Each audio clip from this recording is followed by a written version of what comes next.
Olá, boa tarde, Fortaleza. Muito boa tarde a toda a região do Cariri. Boa tarde, boa noite, bom dia a todos os cearenses pelo mundo. Hoje é quinta-feira, 26 de maio, Dia Nacional de Combate ao Glaucoma. E está no ar mais um Debates do Povo, a sua companhia de segunda a sexta-feira, das 4 às 5 da tarde. Em Fortaleza, pela FM 95.5, na CBN Cariri, pela FM 93.5, ao vivo ainda no YouTube do Povo Online e no Facebook o Povo Online e o Povo CBN. Ensino domiciliar, também conhecido como homeschooling, ganha os holofotes. Aprovado a toque de caixa na Câmara dos Deputados, o projeto de lei que regulamenta esse modelo de educação agora será avaliado pelo Senado. A prática é bandeira bolsonarista e vem acompanhada de intenso debate. Centenas de instituições especializadas em educação manifestam preocupação com as consequências para as crianças, jovens e para a política educacional brasileira. Para os críticos, o projeto abre espaço para a adoção desta prática de forma generalizada, quando só deveria ser permitida em casos excepcionais. Alertam ainda que a regulamentação possibilita a proliferação de escolas informais e limita a identificação de casos de vulnerabilidades sociais, abusos e violência. Já a Associação Nacional de Educação Domiciliar defende a autonomia da família e alega que o homeschooling cresce a uma taxa de 55% ao ano. 35 mil famílias e 70 mil estudantes adotam o ensino domiciliar hoje no Brasil. A aprovação do projeto seria fundamental para que as famílias não corram riscos de ter processos na Justiça. O presidente do Senado diz que não irá tratar com urgência a análise, pois o tema é polêmico, precisa ser muito debatido antes de ir à votação e o país tem outras prioridades no momento. E pesquisa nacional realizada pelo Datafolha revela que, para 78% dos entrevistados, os pais, melhor dizendo, não devem ter o direito de tirar os filhos da escola e ensiná-los em casa. 9 em cada 10 pessoas concordam que as crianças devem ter o direito de frequentar a escola, mesmo que seus pais não queiram. Essa percepção teria se fortalecido com a suspensão das aulas presenciais durante a pandemia de Covid-19. E você, o que acha? É sobre isso que vamos conversar a partir de agora. Ao debate!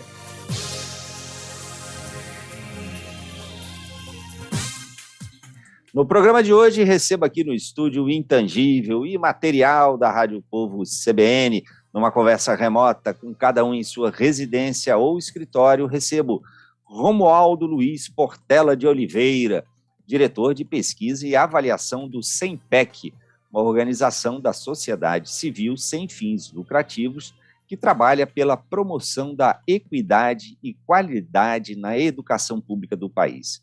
Recebo Alfredo Freitas, diretor de Educação e Tecnologia na Ambra University, em Orlando, na Flórida. Recebo Ivens Moreira da Gama, graduado em Direito, especialista em Políticas Públicas, servidor público federal do Ministério da Economia e pai educador.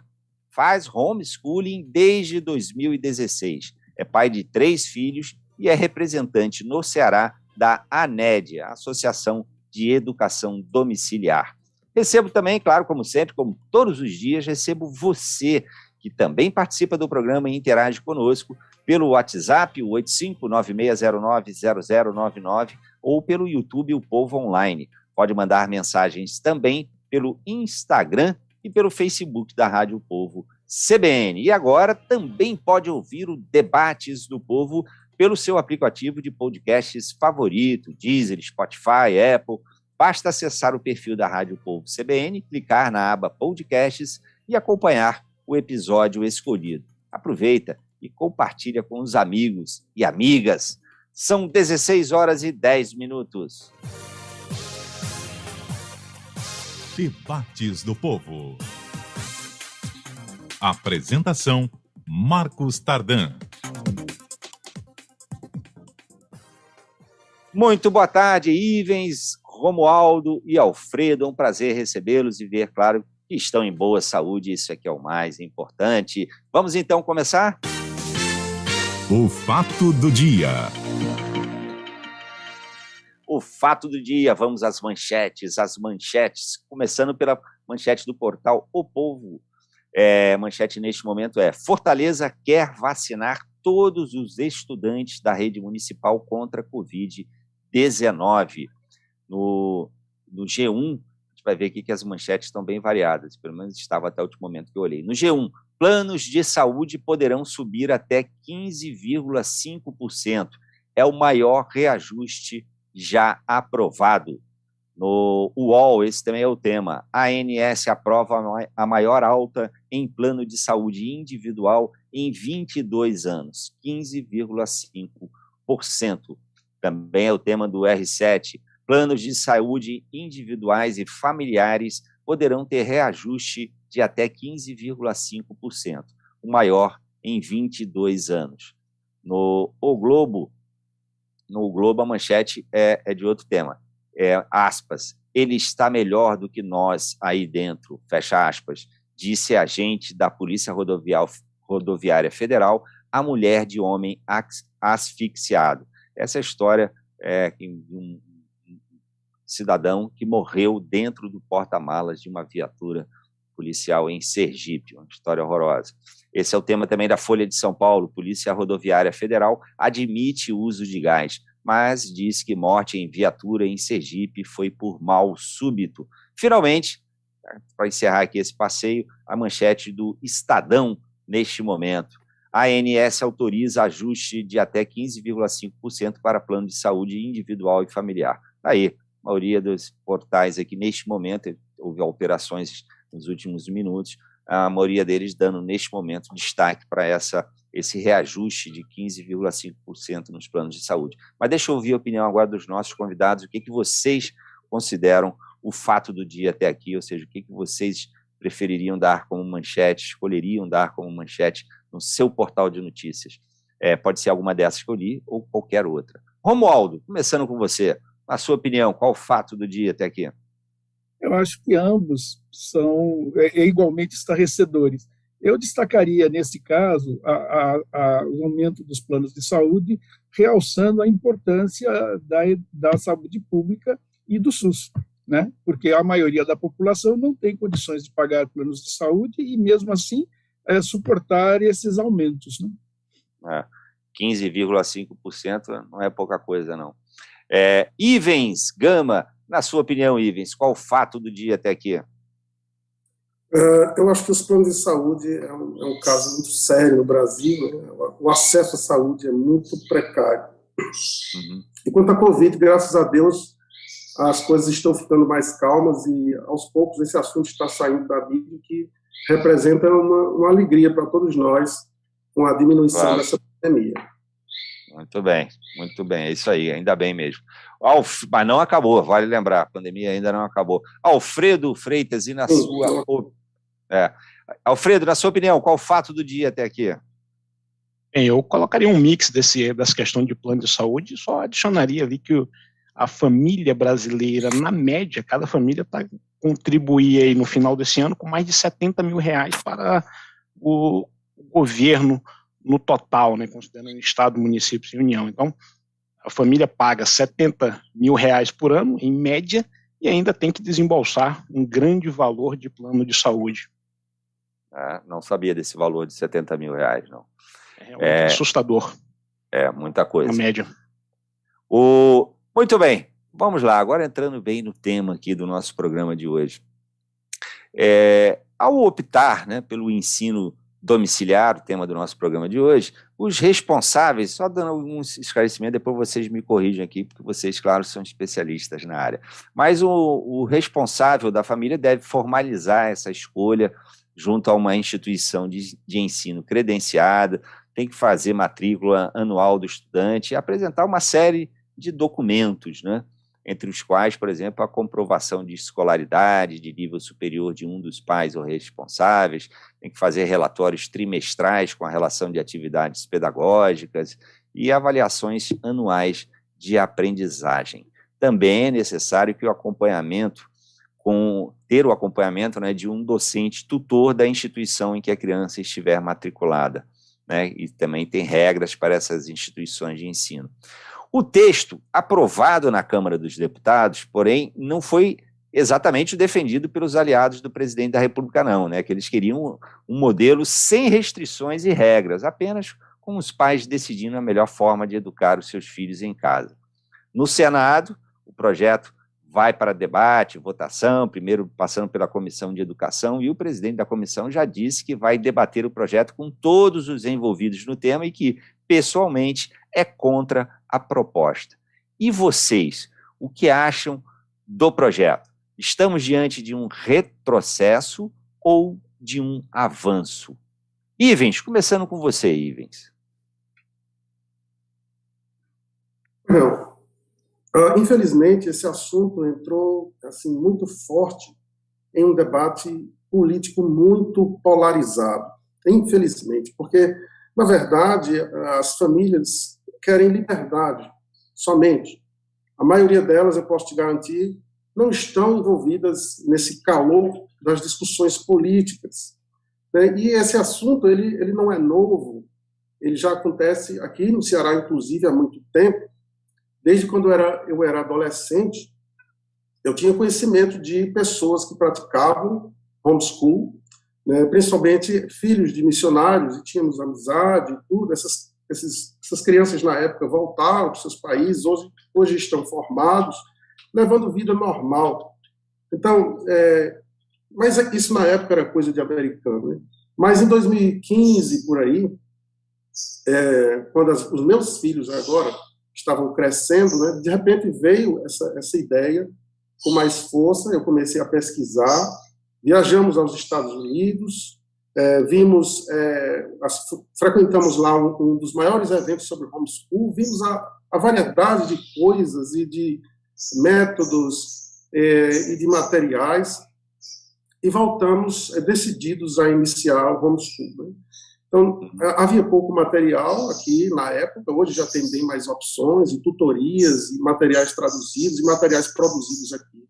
Mas na época não tinha, e pegamos alguns materiais didáticos aqui das escolas, outros nós compramos e usamos em inglês mesmo, e começamos assim. Então, a maioria das famílias começa sem esse calor político. Em 2016, montamos um grupo de famílias também interessadas, porque um dos pontos que todos nós estávamos preocupados é justamente a socialização. Então, começamos fazendo na nossa casa, e de repente o grupo ficou maior, e começamos fazendo no clube de um condomínio. Hoje, aqui no Ceará, temos, assim, pelo menos as pessoas que lidam conosco, que a gente não tem assim, a abrangência total, nem de Fortaleza, tem vários grupos hoje, mas pelo menos as pessoas que lidam conosco são mais de 100 famílias. E todos aqui nós, em Fortaleza, assim, só em Fortaleza são mais de 100 famílias. O grupo é maior, abrange uma ou outra pessoa do interior, alguns do Juazeiro, não me recordo de todas as cidades, mas Juazeiro com certeza, porque eu sou de lá e eu tenho contato com as famílias de lá. Então, nós montamos esse grupo de famílias, né, e a gente se encontra regularmente com essas famílias. Fazemos feira de ciência, feira de geografia, feira de poesia, feira de história. Mantemos também contatos com algumas famílias específicas que têm filhos mais ou menos na mesma idade, para que eles interajam, desenvolvam um projeto juntos. Esse fim de semana, por exemplo, teremos um encontro com uma família e as crianças estão preparando os projetos para apresentarem lá sobre o estudo do espaço, o estudo das estrelas, dos planetas, e isso vai ser apresentado lá com essa família em Fortaleza.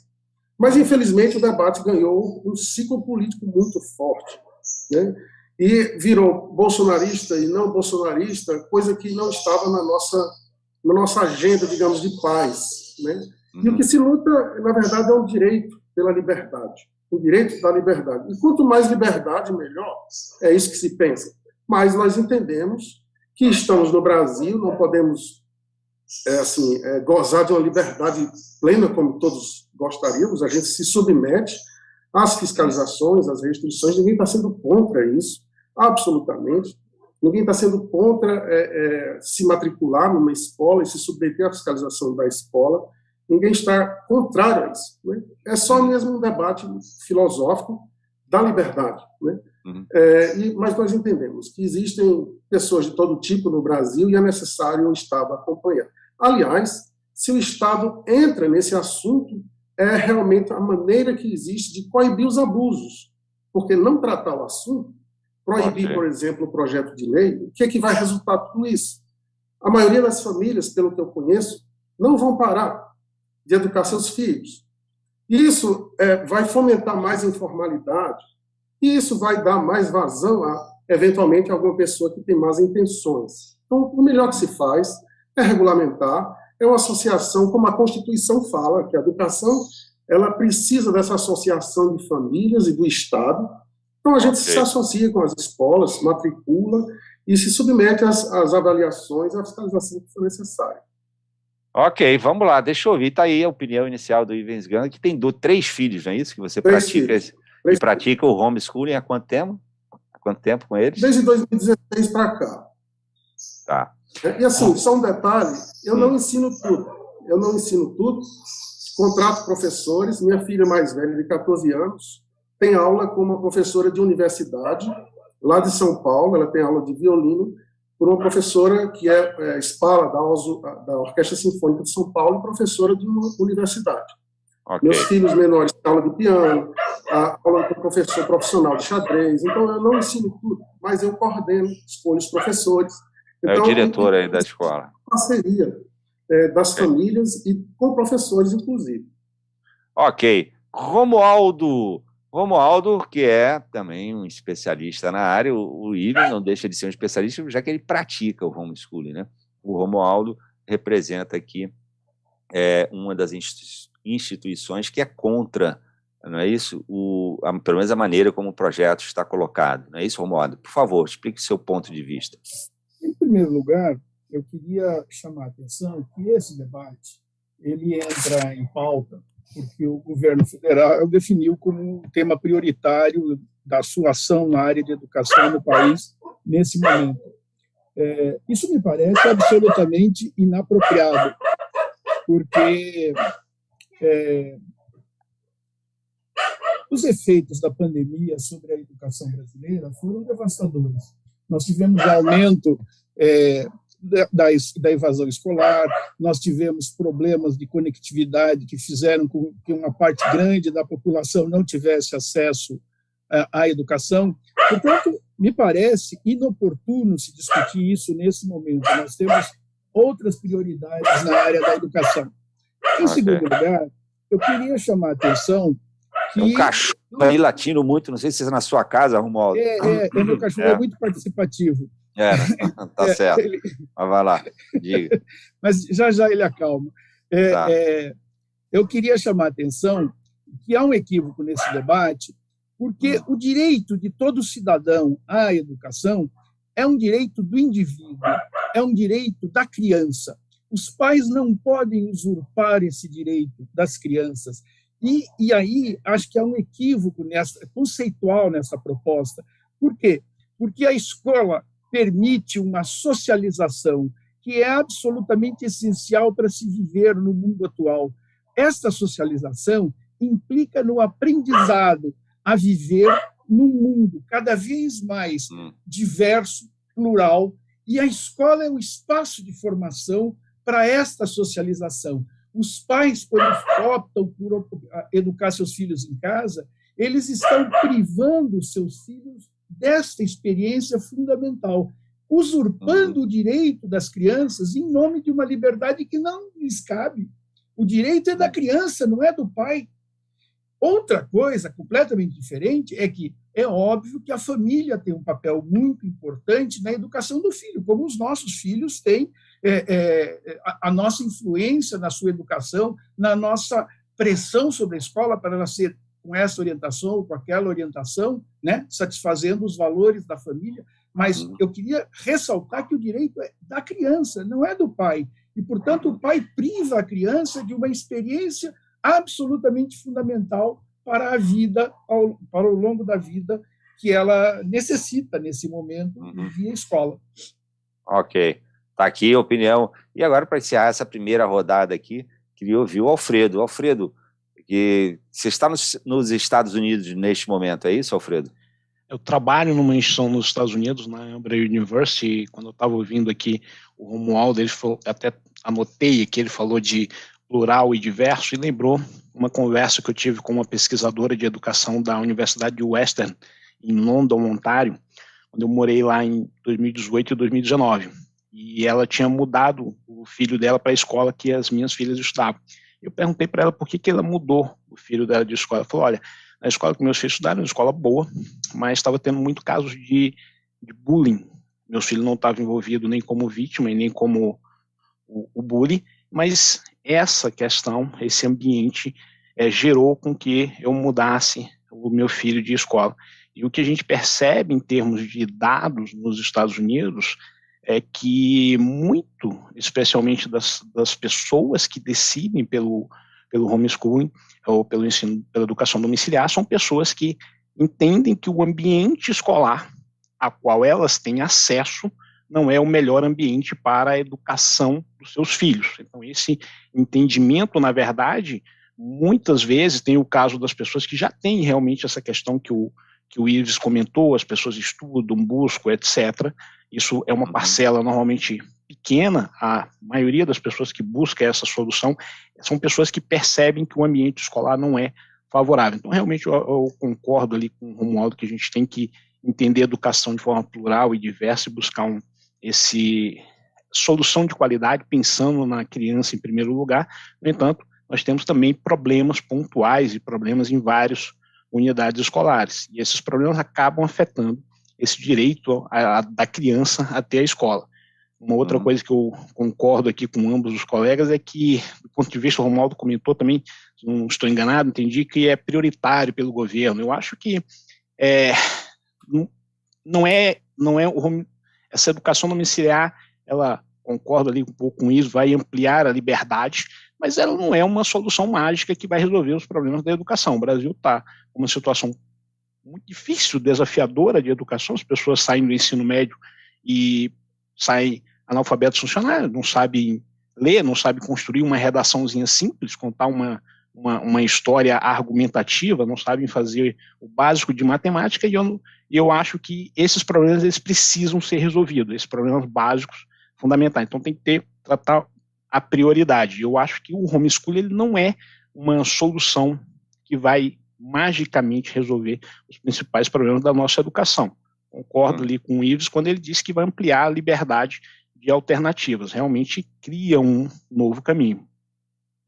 Que já existe hoje, né? Vale dizer que a educação domiciliar hoje já é permitida, mas de uma maneira mais restrita, não é isso, Romualdo? Ela existe, mas é permitida, mas em casos excepcionais. Em casos excepcionais, sim. Atualmente, a educação domiciliar não é permitida no Brasil. O que o Supremo Tribunal Federal decidiu no último julgamento que fez sobre o assunto interpretou que ela não é inconstitucional, mas que para ela vigorar necessita de uma regulamentação, que é exatamente esse processo legislativo que nós estamos assistindo nesse momento, né? Foi aprovado um projeto na Câmara, agora esse projeto vai para o Senado, e o Senado pode aprová-lo, rejeitá-lo, modificá-lo, e na hipótese de modificação ele volta para a Câmara. Então, nesse momento, não é permitida a educação domiciliar. Eu queria chamar a atenção para um ponto que o Alfredo levantou, que é o seguinte: é verdade que existe bullying, existem episódios lamentáveis em escolas, mas isso não é a regra. Assim como eu não poderia usar o argumento de que se tem alguns pais que são violentos com as crianças, praticam abusos, eu não posso usar isso como um argumento contra o homeschooling, porque essa não é, obviamente, a situação do conjunto de pais, né? Então, eu acho que a gente não pode inviabilizar, por exemplo, a experiência escolar, como também não pode inviabilizar o homeschooling por exceções. O que nós temos que discutir o que isso significa para o conjunto. E para o conjunto, isso não é uma alternativa. Acho que isso é um ponto importante. E o outro ponto, que eu insisto, que é o ponto que me parece nevrálgico desse debate, é que estas crianças estão sendo privadas de uma experiência absolutamente fundamental para a sua inserção no mundo adulto. Ok. Está aqui muitas opiniões aqui diversas, muito rico esse debate, muito importante. Aqui, para quem nos acompanha, estou recebendo muitas mensagens. A maioria, eu diria que é a favor do homeschooling, né? A Natalice Bezerra, educação domiciliar, sim. A Bruna Simplício, o homeschooling já existia antes de Bolsonaro. O homeschooling já é uma realidade, milhares de famílias praticam. Direito à liberdade, homeschooling não é o fim das escolas, é a liberdade dos pais, apenas isso.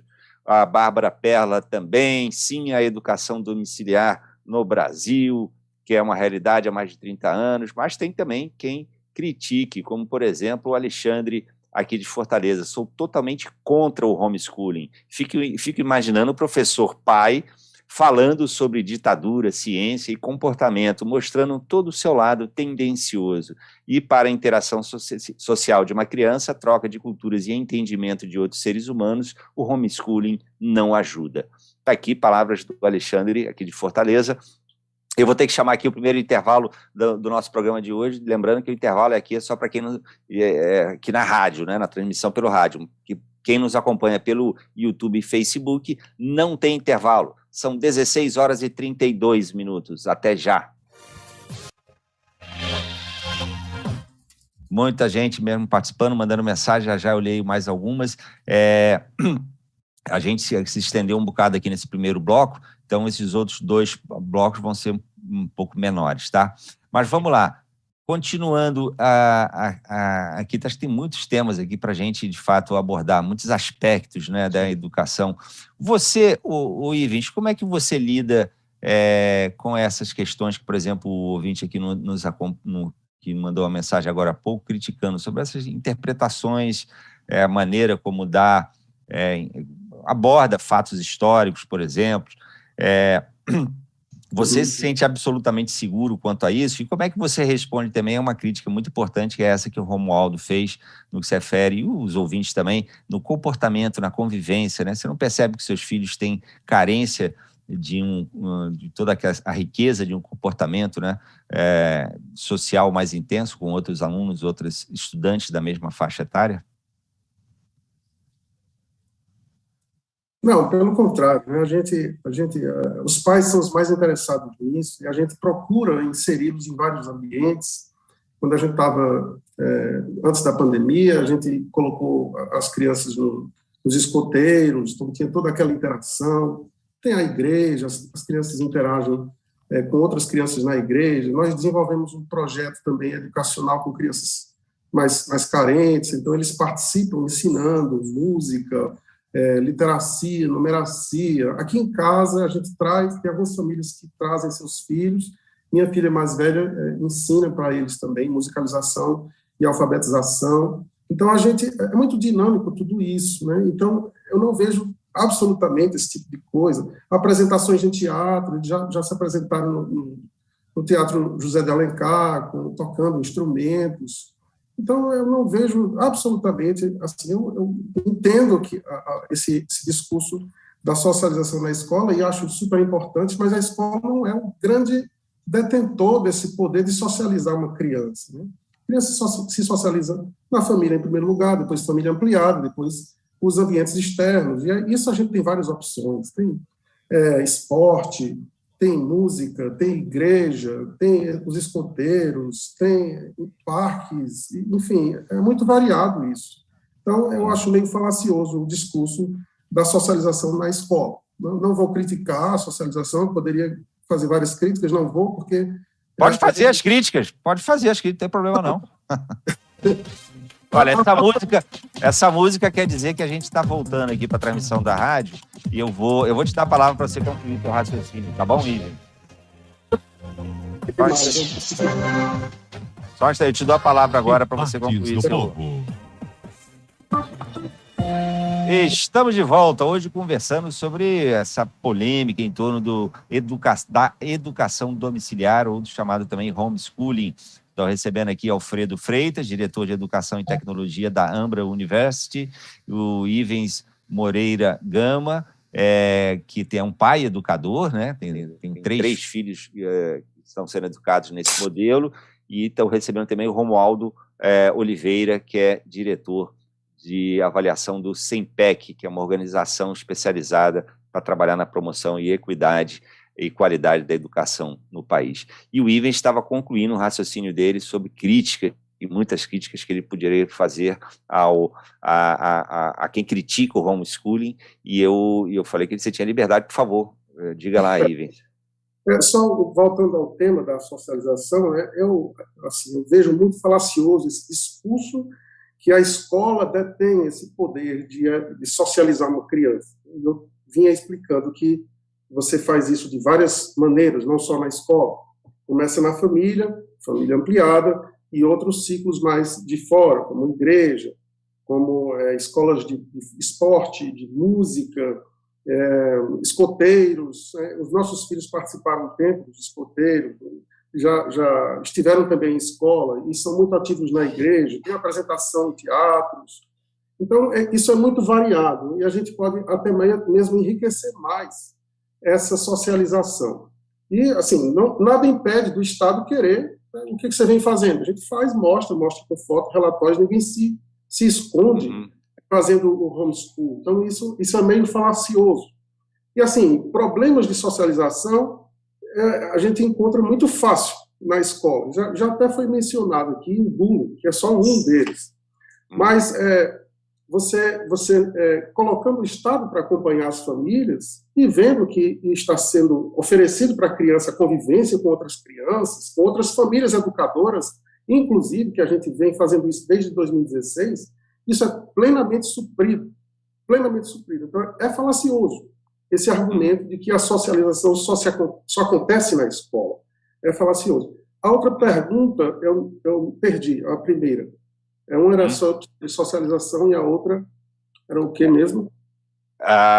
O ponto principal que eu estava querendo te dar era para você ouvir, para você falar sobre essa questão da socialização, que você falou que tinha muitas críticas aos críticos. O detalhe que eu queria acrescentar é que há uma diferença entre educação e educação escolar. Há uma diferença nisso. O que a Constituição fala em educação em termos mais amplos, e não somente em educação escolar. Então, as crianças não estão sendo privadas de educação de maneira alguma, e não estão sendo privadas de socialização também. Ok. Vai lembrar, né, Romualdo e Alfredo, que assim, são centenas de instituições especializadas em educação que se manifestaram claramente contra esse projeto e essa disseminação, né, de uma maneira muito mais alargada da educação à distância. Não é isso, Romualdo?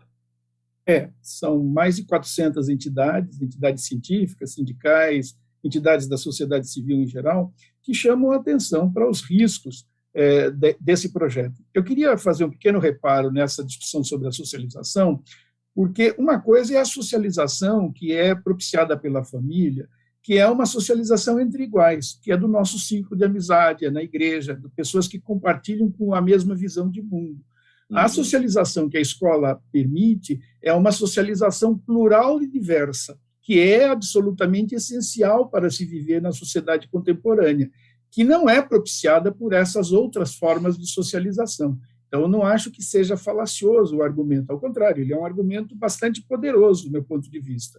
A outra coisa que eu acho que valeria a pena ressaltar é que, na nossa sociedade, a transmissão de conhecimentos tem uma instituição organizada para isso, que é a escola, que é exercida por profissionais. Os professores fazem um curso, se especializam naquilo, inclusive os professores não são professores de todas as disciplinas, eles se especializam numa. Por quê? Porque existe um trabalho científico neste processo, e isso é insubstituível, a menos que os pais arquem com o ônus de contratar professores, contratar materiais de empresas, porque tem todo um negócio associado a isso. E, obviamente, isso é uma proposta que só é possível para uma parcela ínfima da população. Então, na verdade, é uma liberdade da qual a grande maioria da população está excluída. Então, nessa medida, o que eu acho que nós precisaríamos pensar é que esses pais, bastante preocupados com a educação, eles dariam uma contribuição muito grande para os seus filhos e para a sociedade se fossem para a escola e pressionassem a escola para atender às suas demandas, para que se combata o bullying, para que a escola represente os interesses da família. Ou seja, não é se excluindo da vida social que nós vamos resolver os problemas que existem na nossa sociedade. Ao contrário, a resolução dos problemas da nossa sociedade implica na nossa participação ativa nesses espaços sociais. Alfredo, esse ponto que o Romualdo toca, muitas aqui chegando já eu leio mais algumas, mas muitas delas tocando nisso. Você diria, e aí pela experiência que você vê nos Estados Unidos, inclusive, as famílias de classe socioeconômica mais alta têm muito mais condições de promover o ensino doméstico do que as das classes menos favorecidas? Bem, isso é uma narrativa que se conta muito nos Estados Unidos, porque as famílias mais abastadas, aqueles 10% mais ricos, eles acabam tendo mais destaque, aparecem mais. Então, quando a gente vai olhar os dados, isso não fica tão claro, tão transparente. Então, por exemplo, quando nós olhamos 2016, as famílias dos americanos brancos, por exemplo, era 3,8% que faziam homeschooling. Já os hispânicos, os latinos, né, nós temos ali 3,5%. Esse número nos dois, em todas, independentemente da raça agora, está ali em torno de 17% até quase 20% de homeschooling.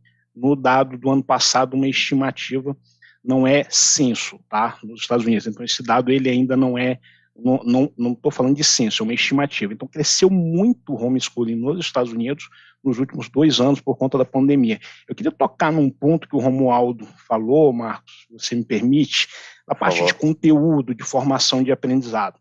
Vamos pensar aqui, na minha posição, eu penso que a melhor forma de você ensinar alguém é se eu pegar uma pessoa e colocar um professor de cada conteúdo, de cada componente curricular que eu quiser para aquela pessoa, porque vai ser no tempo daquela pessoa, no ritmo daquela pessoa, e ele vai gradualmente fazer com que aquela pessoa alcance os objetivos de aprendizado.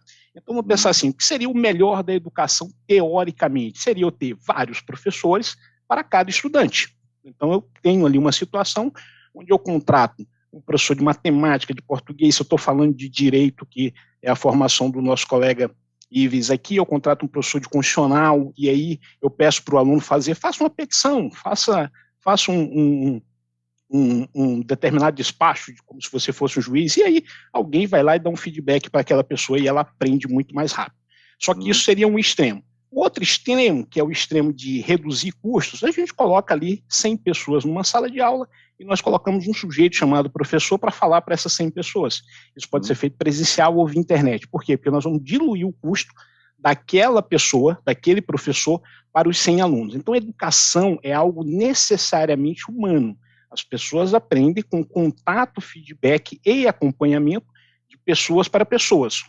Uma pessoa chamada professor, que detém ali uma capacidade ou de não só transmitir um conhecimento, mas também de perceber o nível de aprendizado, acompanhar e evoluir. Então, entre esses dois extremos, nós temos um mundo de alternativas.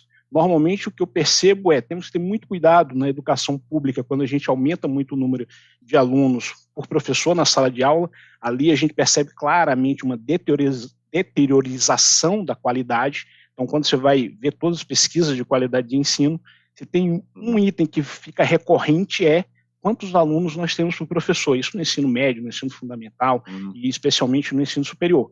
Se eu coloco turma de 70 alunos para um professor num curso de Direito, esse curso tende a ser mais fraco do que se eu tenho um curso de Direito com uma turma de 20 pessoas. Então, o homeschooling ele não é só também o pai ensinando absolutamente tudo. Existe uma série de recursos, esses pais fazem uma série de trocas, têm acesso a material, agora eles precisam, vamos dizer assim, ter uma liberdade e uma responsabilidade para assumir essa liberdade. Ok, vamos lá, preciso chamar mais um rápido intervalo aqui na transmissão pela rádio. O Felipe Maciel, do José Walter, também manda mensagem. O maior problema do homeschooling, na minha visão, é permitir que terraplanismos e afins sejam tidos como verdades. Tempos atrás era comum a defesa da escola sem partido, no ensino em que a educação era tendenciosa.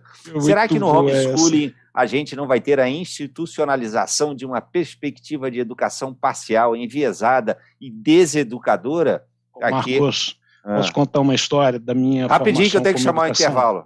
Não, então chama o intervalo aí, depois a gente comenta, tá? Tá bom, só te chamar aqui, ler mais uma mensagem aqui da Wanda Mota da Sapiranga. Eu sou contra a educação domiciliar. Penso que para o brasileiro médio não há viabilidade em função da formação. Por exemplo, os pais não dominam todas as disciplinas e também não têm recursos financeiros suficientes para pagar professores particulares. Acho que precisa de um debate mais profundo, e é isso que a gente está se propondo a fazer aqui, aprofundar um pouco mais esse debate. Wanda Mota. São 16 horas e 46 minutos. Até já. Diga lá o seu caso, Alfredo. Não, é que quando a pessoa falou do terraplanismo, eu lembrei que quando eu estudava lá algumas décadas, né, dos anos 80 para 90, ali, eu lembro que eu fiz um trabalho dizendo que em 2020 não íamos ter mais petróleo, né? O petróleo teria acabado, né? Nós já estamos aí em 2022 e a gente segue. Isso estava escrito em livros lá da década de 80, que iria acabar o petróleo no mundo, uma série de coisas. Então tem que tomar muito cuidado com pegar um ponto e desconstruir. Não é porque um livro lá da década de 80 de geografia disse que em 2020 não teríamos mais petróleo, que a educação escolar é ruim, assim como não é porque um ou outro, sei como foi que a pessoa falou, terraplanista, né? Sei lá. Eu não conheço nenhum terraplanista, engraçado, parece que eles andam longe de mim, mas tudo bem. Os terraplanistas que eu conheço não fazem homeschool. Eu não conheço nenhum. Muito bem. Romualdo, e tem uma pesquisa que eu mencionei também na abertura aqui do programa, né? Uma pesquisa feita pelo Instituto Datafolha sobre essa questão, e nessa pesquisa aponta que os brasileiros, né, a população brasileira, 78% é isso, seria contra o homeschooling, é isso mesmo? É isso mesmo. 9 em cada 10 pais são contra. Mas, digamos assim, esse resultado é um resultado que me parece que evidencia a percepção geral da população sobre a importância da escola e sobre o fato da escola ser um direito da criança, da qual ela não pode ser privada, né? Eu queria chamar a atenção para um aspecto que discutindo com o que o Alfredo colocou, nós temos pesquisas educacionais bastante consolidadas que mostram, por exemplo, a importância do efeito pares, do efeito dos colegas no aprendizado. Quer dizer, mesmo se a gente fizer uma discussão sobre aprendizado, nós vamos ver que a convivência em grupo ela tem um impacto muito grande no aprendizado. Isso está claramente comprovado. Inclusive, nessas provas em larga escala, uma das medidas que se faz é o peer effect, né? O efeito dos pares, quer dizer, o aluno está numa sala ou noutra, quanto isso impacta positivo ou negativamente o seu aprendizado. Mas, digamos assim, na educação básica, exatamente pelo fato da educação ser um ato social, a interação é absolutamente fundamental para potencializar o aprendizado. Ok. Ivens, quer fazer? Eu achei que você queria fazer um comentário sobre isso. Não sei se eu estou correto. As famílias que praticam homeschool não são contra a escola. Ninguém é contra a escola. Ninguém está querendo desmontar a escola, nem o sistema escolar. Pelo contrário, a gente quer uma opção a mais, né? E eu acredito muito que quando isso for liberado e as pessoas começarem a fazer, vão ver que a coisa é mais difícil do que parece e vão voltar para a escola. E tem pessoas que não têm condições de fazer, seja por questões econômicas, seja por questão de trabalho, seja por convicções de que a escola é melhor. Enfim, o que a gente quer é liberdade. E esse assunto se torna urgente quando toca na nossa pele, né? O risco de ser processado. Pois eu queria que você falasse um pouco sobre esse risco de... Se você, então, desde 2016, né, que você proporciona essa educação aos seus filhos, você, em tese, corre esse risco de ser processado, é isso? Queria que você... Debates do Povo. Estamos de volta hoje conversando sobre educação domiciliar. E temos aqui 3 convidados, o Ivens Moreira Gama, que é pai educador, o Alfredo Freitas, direto lá dos Estados Unidos, ele é da Ambra University, e o Romualdo Oliveira, que é do SEMPEC, né, uma organização de sociedade civil que trabalha pela promoção da equidade e qualidade na educação pública do país. E o Ivens estava agora, eu estava perguntando para ele ia responder agora sobre essa questão que você pratica, né, a educação domiciliar com seus filhos já há vários anos, e, ao menos me parece, em tese, queria que você falasse um pouco sobre isso, você, na realidade, está incorrendo numa irregularidade, ou seja, haveria o risco de você ser processado, é isso? Existe de fato, né? Eu venho falando que a gente não é contra a escola, absolutamente, a escola é necessária, mas o que a gente pede ao governo que reconheça uma liberdade, uma opção de liberdade, né? Então, hoje no nosso país, pelas leis que nós temos, não se pode deixar uma criança fora da escola, é obrigatória a matrícula, sim, mesmo que ela tenha problemas de TDAH, ou que tenha problemas de Down, mesmo essas são obrigadas a serem matriculadas, né? Que a escola hoje não tem estrutura, isso é sabido, as escolas em geral não têm estrutura para lidar com casos assim, que requer uma educação mais especializada e individualizada. E nós corremos sim esse risco, né? A gente toma cuidados, né, evidentemente, né? Evita falar muito na imprensa. Eu estou falando aqui, talvez, pela primeira vez, sobre esse assunto aqui no Ceará, assim, de forma ampla, mas a gente toma certos cuidados. Algumas pessoas aqui do nosso grupo já foram visitadas pelo Conselho Tutelar, então elas explicam, mostram como fazem em casa, mostram os materiais, mostram como estão sendo educadas, mesmo assim elas respondem a um processo judicial. Não respondem por abandono intelectual, porque isso é crime, uma pessoa que abandona intelectualmente deve ser presa mesmo, isso é crime, porque isso é privar a criança da educação, isso é crime, ok. As crianças estão sendo educadas, só não estão matriculadas. E isso, perante a nós, é uma irregularidade. Ô, Ivens, por favor, aproveita e faça sua conclusão final, que a gente já está entrando na reta final do programa. Eu vou passar aqui uma rodada para ter as considerações finais de cada um, por favor. Eu vou concluir citando uma brincadeira. Quando eu era criança, eu e outros colegas brincando na rua faziam. Você via 2 cachorros se estranhando, a gente pegava um monte de areia e jogava no meio, e eles brigavam.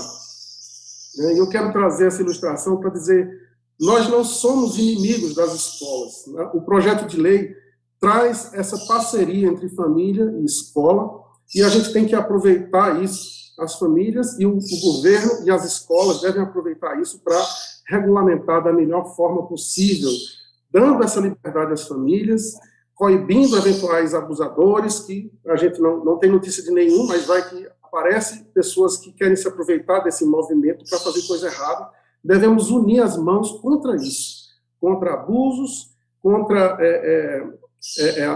pessoas que não estão oferecendo de fato a educação. A gente tem que se unir contra isso, né? E as famílias não estão se afastando das escolas. A gente quer juntar, unir forças pela educação no Brasil.